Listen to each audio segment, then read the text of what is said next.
Z gospodarstveniki sem omenil, da imamo v Sloveniji dve potencialno dobri, veliki lokaciji za izvršitev velikih projektov v zelo kratkem času. To ne pomeni, da jih drugje nimamo, ampak gre za lokacijo, ki obsega skoraj 100 hektarov na infrastrukturno zanimivem področju, kjer lahko novi investitorji ali domači ali tuji zelo hitro pridajo do poslovne priložnosti. Na ministrstvu se svojo ekipo že kar nekaj časa prizadevam, da bi ti dve lokaciji, Feniks in pa prostor tovarne sladkorja Ormož, čim prej zapolnili z investitorji, ki bodo tem področjem omogočali nadaljnji razvoj.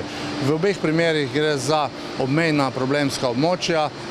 Kot veste, si prizadevamo za to, da bi omogočili razvoj novih delovnih mest povsod po Sloveniji, tudi tam, kjer to do sedaj ni bilo tako običajno, s ciljem, da pridemo do možnosti za mlade generacije, da dobijo dobro plačana delovna mesta, da si ustvarijo pogoje za razvoj družine in pa razvoj kariere.